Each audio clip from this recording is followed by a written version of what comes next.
Hello, day 2 of GDC. We're walking through the storms and the high winds and bullshit and whatever. Crash Team Rumble was a new multiplayer game under the Crash Bandicoot IP, of all things.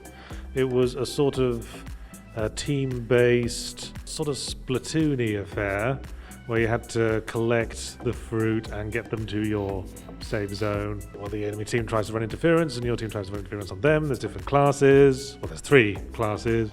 The dudes that gather things, the dudes that run interference, and the dudes that are sort of a support boosting class. I'm not usually into multiplayer games, but you know, if I'm forced into it because I'm in a party and trying to be polite, I can have a good time. And I was just holding my own. I kind of found a way to break the game, in that I was just ignoring everything and gathering fruit. And in doing that, I broke the record for most fruit gathered by one player.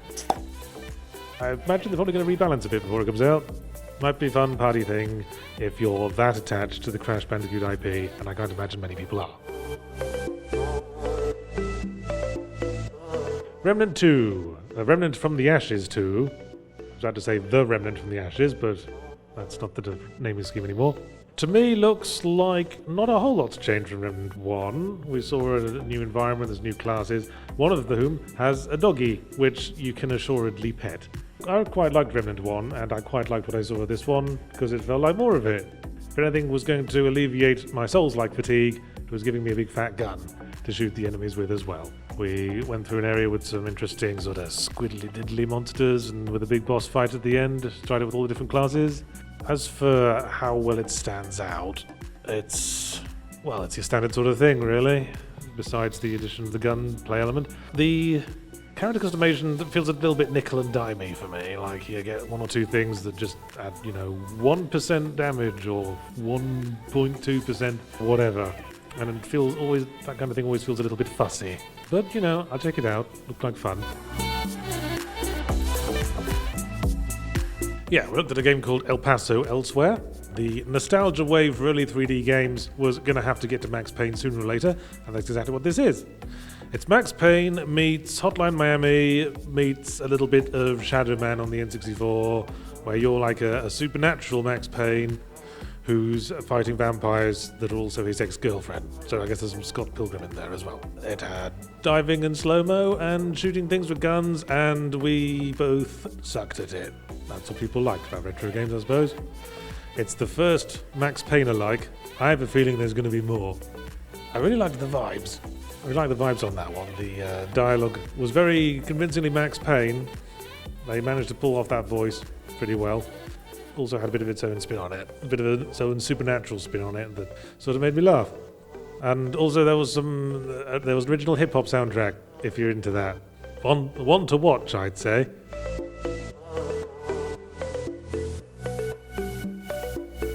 Lunar Abyss, an indie game we played at the Mix. Well, on the surface, there's not too much different about it. It's an arty, sort of horror-y first-person shooter. I liked the striking visuals because it was all in blacks and whites and reds.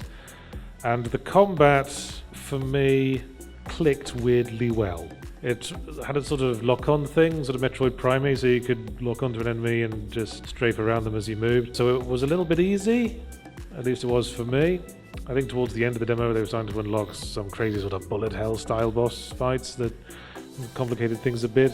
I was enjoying what I played with. It's usually the little things with this sort of thing. It was the impact, the sound design. It was satisfying. I'll check it out. Viewfinder was the one that I think was our pick from the Mix Indie Showcase, because that's the kind of tech that does the superliminal thing where you just look at it and go, bloody hell, that blows my mind.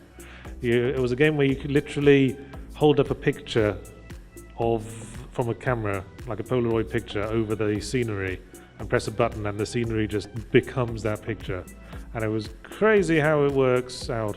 Yeah, I was overthinking things at one point. I saw some pillars in the background. I thought, I could use those as stairs to get up to a high platform to collect the thing on top of the pedestal.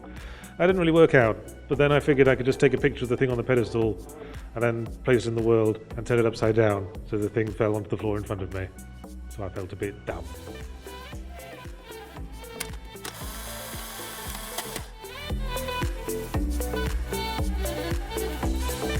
Life by You by the new game by the City Skylines dudes, who ate SimCity's lunch all those years ago and is now fixing to eat The Sims for pudding while they're there. They were a little bit offended when we brought up The Sims, actually, because this is clearly trying to be its own thing. It's massively increased in scope from The Sims, because as well as just moving the characters around the dollhouse and building houses, you can also take control of one and go into standard third-person view, and it controls the same. They've got in-depth relationship mechanics and an inbuilt custom creation engine that includes an in-game coding engine, so they're very much trying to attract modders on this. Gratifyingly though, it's strictly single player, so you can't do what you did with Second Life, you dirty, dirty people. Yeah, the scope on that game was insane, because as I say, you can control people down on the ground. I think there was drivable vehicles. There's recipes. He said there was like 200 recipes. Well, do I think the game's overscoped? Well, we know it's been worked on for 4 years, they said, and the like live bits of it we saw on video form. No hands-off demo, naturally. The frame rate was very choppy, and it still looked a little bit glitchy in parts. It's going into early access in September after 4 years, so yeah, it's going to take a lot of polish, but I guess that's the plan. Oh, the GD experience so far. Well, how to summarize it? Well, we had one sunny day, and then today we ran from hotel to hotel through the pouring rain and lashing wind. I accused Nick of being a baby because he wanted to call an Uber, and then he insisted on running to the next hotel again. So I guess we all felt a bit stupid after that. Here's a tip if you're ever at GDC and you're here as a media person. If you go to a presentation with snacks, just grab a few, even if you're not hungry, because you're probably not going to get lunch. There's a stark contrast between GDC and E3, I must say, because at GDC, I definitely think we've been seeing more indie stuff, because obviously GDC is more industry focused than consumer and media focused. We haven't even had a chance to go to the show floor. We've just been going to demo in hotel room to hotel room. It's a lot more flimsy, but at least you're less likely to catch a hideous illness. I'm spent. You've had your blood. You've drained my blood, you big pair of mosquitoes. Let's bugger off and do it all again tomorrow.